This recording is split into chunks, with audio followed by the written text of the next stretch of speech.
Oi, que bom que você sintonizou no meu canal. Eu sou a Annalisa e você já pode ir deixando o seu like aqui no vídeo, ok? E não esquece de me seguir nas redes sociais. Entrando no clima aterrorizante de outubro, hoje eu vou falar sobre histórias reais que serviram como base para filmes de terror bem conhecidos. O primeiro personagem da vida real foi Ed Gein, um assassino em série e ladrão de lápides que pelo menos matou 2 pessoas e sequestrou mais 5. Ed Gein, depois de ser internado em um hospital psiquiátrico, foi analisado e os médicos descobriram que Ed usava as peles das vítimas para conseguir recriar um corpo feminino em que ele podia vestir. Assim ele poderia se assemelhar mais com a própria mãe, o que é muito esquisito e serviu de inspiração para a mente brilhante de Hitchcock, que retratou esse personagem no filme de Psicose, que conta a história de Norman, um cara muito estranho que vive no hotel sozinho e abandonado, que tem uma mãe possessiva que mata suas vítimas toda vez que ele se interessa romanticamente por uma delas.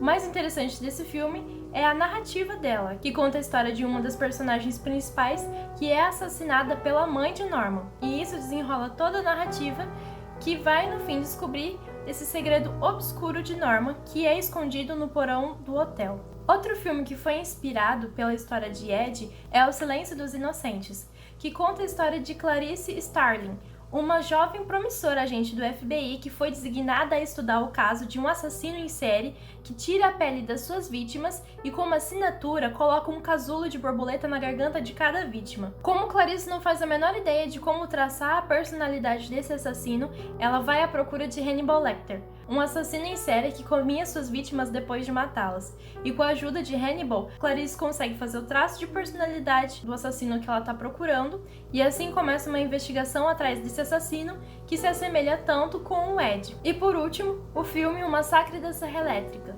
que eu prefiro o nome Leatherface.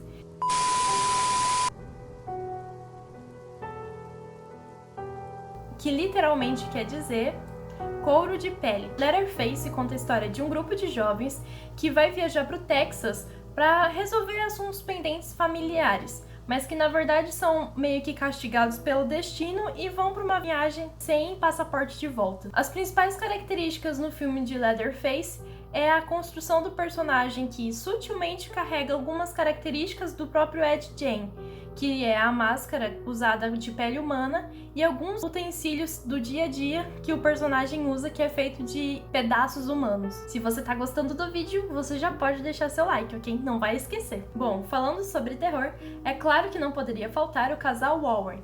Ed e Lorraine Warren eram investigadores paranormais que ajudavam famílias e comunidades a expulsarem demônios. O casal Warren é tão conhecido porque todos os acontecimentos que eles acabavam lidando de certa forma paravam na mídia. E é claro que a mídia sempre contava tudo ou onde o casal estava investigando. E um desses casos mais conhecidos foi de Annabelle, que em 1968, 2 amigas que moravam juntas relataram que a boneca delas estava tendo um comportamento estranho. Elas sabiam que a boneca era possuída por uma garotinha chamada Annabelle, que as meninas permitiram que morasse na casa delas. Mas a boneca começou a ter um comportamento bem agressivo e as brincadeirinhas inofensivas passaram a ser um pouco menos ofensivas. As meninas contataram o casal Warren para investigar o que realmente estava acontecendo com a boneca, e eles descobriram que na verdade Annabelle era possuída por um demônio. O filme de Annabelle foi lançado em 2013 e o filme retrata a história de origem de Annabelle, mas na verdade a boneca não tem a mesma origem que no filme. Outra história do casal Warren que virou filme foi sobre a família Perron, que em 1971 a família decidiu se mudar para uma fazenda, e lá as crianças e os pais passaram a relatar situações um pouco estranhas. As crianças viam fantasmas andando pela casa que às vezes ou brincavam com as meninas ou eram extremamente agressivos. A mãe começou a aparecer com marcas roxas no corpo, como se tivesse sido espancada, e começou a apresentar um comportamento estranho com as próprias filhas. O casal Warren foi contactado e descobriu-se que na verdade a fazenda onde a família morava foi de uma bruxa chamada Batseba, e essa bruxa que morreu no local acabou amaldiçoando toda a fazenda. A família, por mais que quisesse muito se livrar de toda aquela maldição, não conseguiu, e eles viveram 7 anos naquela casa, sofrendo toda essa tortura. E apesar de tentarem muito, o casal Warren não conseguiu expulsar os demônios da casa. E a família simplesmente não quis mais contato com os Warren, por conta disso. Mas essa história tem muito mais detalhes e seria bem interessante trazer um vídeo explicando sobre Invocação do Mal aqui no canal.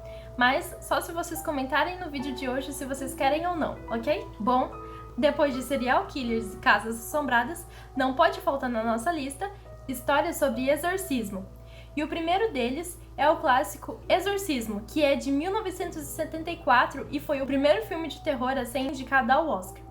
O filme foi baseado na história de Roland Dewey, que era um menino norte-americano que começou a apresentar um comportamento estranho e agressivo em 1964, quando tinha 12 anos. Ele se mutilava e agredia as pessoas que tentavam se aproximar dele. Os pais internaram o garoto no hospital psiquiátrico e, depois de insistirem muito, a Igreja Católica finalmente permitiu que o menino pudesse ter sessões de exorcismo. E depois de 30 sessões no hospital psiquiátrico, o menino finalmente foi curado. E a família descobriu que ele passou a ser possuído pelo demônio depois que o menino tentou ter contato com seu tio através de um tabuleiro Ouija. E o último caso inspirou o filme O Exorcismo de Emily Rose, de 2005. Foi inspirado na história de Annalise Michael, que era uma menina de 16 anos, filha de uma família alemã extremamente católica. A menina passou a ter um comportamento esquisito. Ela dizia ver demônios e escutar vozes. Inicialmente, Annalise foi diagnosticada com esquizofrenia e foi internada em um hospital psiquiátrico, mas os médicos começaram a perceber que o quadro dela era muito pior do que eles tinham diagnosticado e que talvez a esquizofrenia não fosse realmente o que a menina sofria.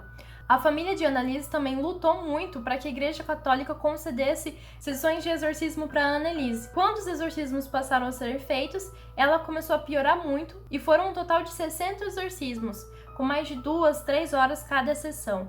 Infelizmente, a Annalise ela não resistiu e hoje acredita-se que a menina realmente sofria de esquizofrenia e que talvez tenha sido mais um quadro de negligência médica do que realmente uma questão demoníaca. Mas há quem acredite que a Annalise realmente estava possuída pelo demônio e que ela escolheu continuar possuída para que as pessoas pudessem acreditar que possessões demoníacas existem.